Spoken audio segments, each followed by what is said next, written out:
back to Comics Choice. Every night this week, some of my favourite comedians have been choosing their dream winners and nominees for the British Comedy Awards. Tonight's Comics Choices are from Joe Brandt.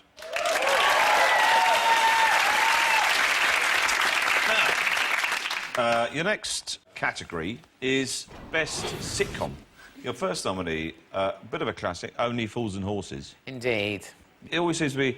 There's a sort of sense of kind of joy about it. It's quite a positive. I always think it's quite an upbeat sitcom because it's essentially people trying to, you know, pull a scam here or better themselves in some way. So it's got a sort of positivity about it. It's not a bad old world, is it, bruv? It's getting better all the time, Del. Lovely jubbly.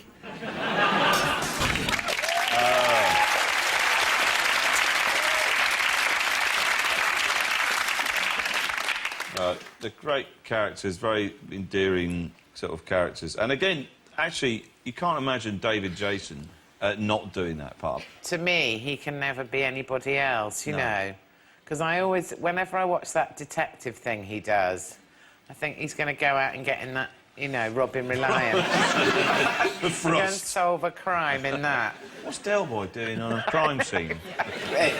I just think it's got such universal appeal. They're just classic characters, and I love it. Your next nomination is The Worst Week of My Life.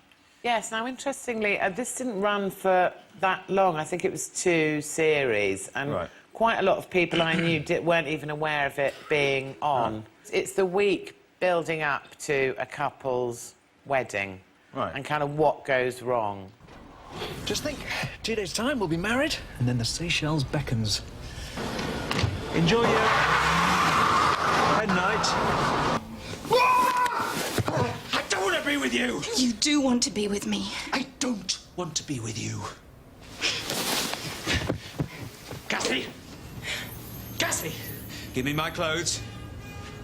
Give me back my clothes. Gussie! You know what I thought you were doing? Oh, my hand in the lavatory. Yes. You know what it must have looked like? I thought my daughter was marrying some kind of weirdo.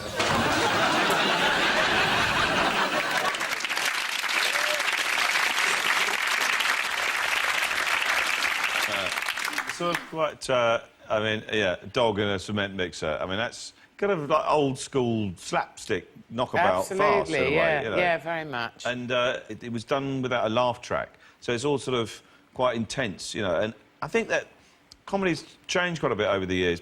After The Office came along, there was this sort of fashion for having no laugh track on a sitcom. Do you think that affects it at all? Yeah, I've never really liked a laughter track because I think it's too much kind of telling you what to do, really. Yeah. You know, laugh now because we all are.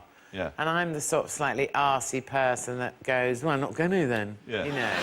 There's another one like that you've nominated, which is Pulling.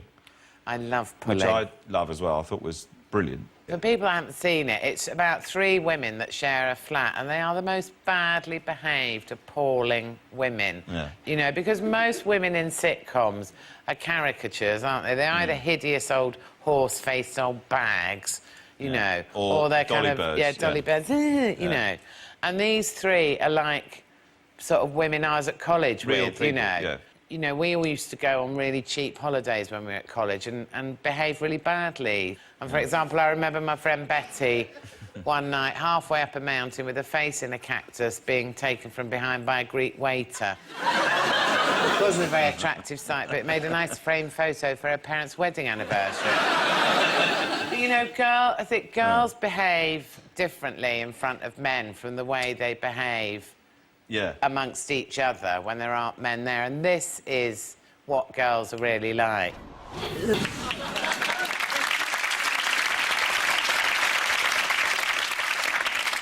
Is that sort of you're a fan of those sort of darker, uncomfortable comedies like that? I am, and I am particularly a fan of seeing women do that, because, you know, for a long time, women have been stuck in stereotype land, and it's nice to see women get a bit of power. Well, your winner, then, for Best Sitcom...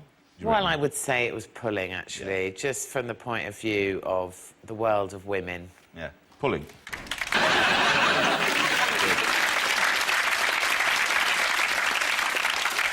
OK, so now we're offering you an occasional category, and that is Best Children's Comedy. I'm amazed by how funny kids' TV is, because it seemed to be the rule when I was a kid that a comedy on kids' TV wasn't funny. No. You know, like Basil Brush, when I was a kid, was absolutely appallingly dire. It made me want to go against my principles and support fox hunting. And it's so great as an adult to be able to watch kids' TV and not continuously stab yourself in the face.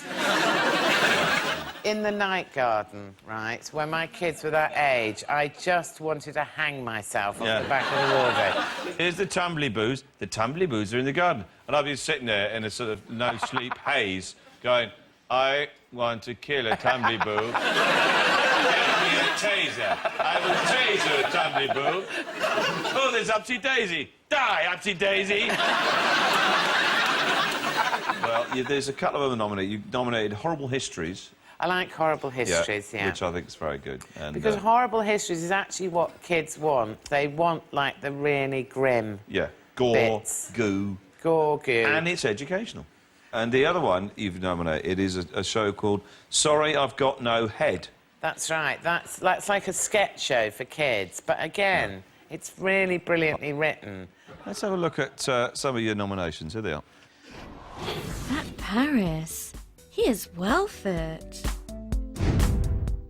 Menelaus won't mind if I run away to Troy with Paris. He'll forget about me in, like, no time. But Menelaus didn't forget about Helen. Listen up, yeah? I want all us Greek soldiers to march on Troy, you get me? We're gonna tear that city up! Kill them all, is it?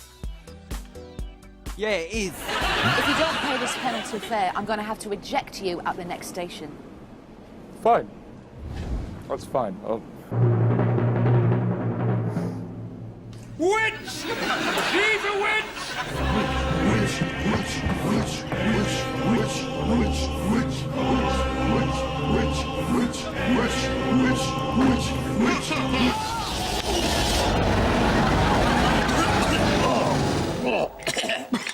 We really need to do something about that rematerialisation. Too right. The last time I saw Melange, it was travelling back to 1066. Yeah.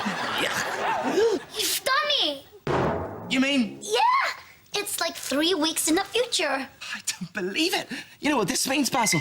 Yeah, my library books are 2 weeks overdue. You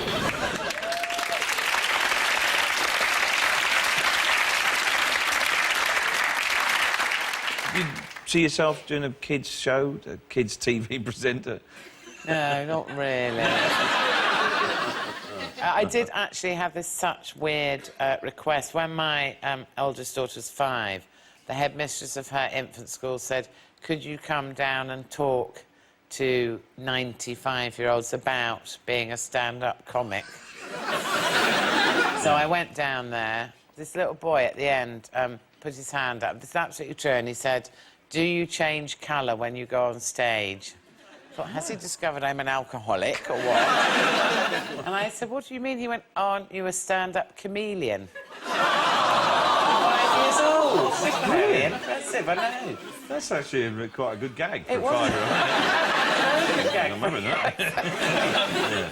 OK, so who would you choose in? What was your favourite, then, of all these? You see, I think you can judge a good kids' programme by whether you can sit down and watch it as an adult when the kids aren't there. Yeah. And so for me, it's I'm Sorry I've Got No Head. So the winner, Best Kids Show, Sorry I've Got No Head. Here we are. Dr. Erin, I'm afraid you've tested positive for FSD, or Footballer's Speech Disorder. Obviously, I'm disappointed with the result at the end of the day. Obviously, I feel like I've let the lads down and I've let myself down. Don't worry, don't worry. Oh, it's a treatable condition. Still all to play for? Up for grabs? Resting on a knife edge? In a way, I suppose so. The gaffer's got to be made up. Who's the gaffer? I have no idea. Please help me.